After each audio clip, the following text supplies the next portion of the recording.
大家好，欢迎来到动物百态。混凝土这种东西大家并不陌生，毕竟大多数人住的房子都是这玩意搭建起来。然而需要说明的是，混凝土其实最早并不是人类发明的，在人类之前有一种名叫新鸟的鸟类，就已经学会制作混凝土了，而且它们制造混凝土的技巧还相当高明。成年以后的新鸟体长一般在1米左右，而它们嘴巴的长度却可以达到35厘米，占到了自己体长的1/3还要多。不过呢，虽然新鸟的体型很大，嘴巴很长，但是它们的战斗力却非常有限。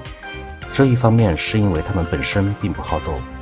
另一方面也是因为它们的飞行速度很慢，所以猎食的时候自然会有些力不从心的感觉。为了填饱肚子，更多的时候栖寮仅仅只能依靠一些速度更慢的爬行动物或者小型两栖类为食。它们飞行速度缓慢笨拙的机体之下，是远超其他大型鸟类的寿命。即便是野生状态的新鸟，大多数也可以活40年之久，更有甚者在没病没灾的情况下能够活到50岁的高龄。前面我们说新鸟会制作混凝土，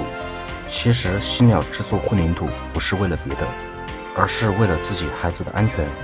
当进入繁育期的时候，它们会寻找高处的树洞，在洞穴里面铺垫软草，然后雌鸟开始产卵，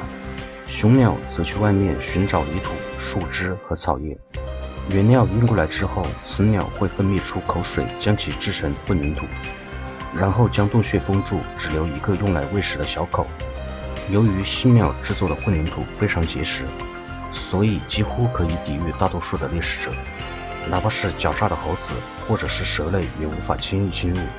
除了拥有高鸟一等的智慧以外，新鸟同样是一种对爱情、对家庭非常忠贞的动物。在新鸟的世界里，雄鸟和雌鸟不仅会结成终身的伴侣，而且如果一方不幸遇难的话，另一方往往也不会苟活。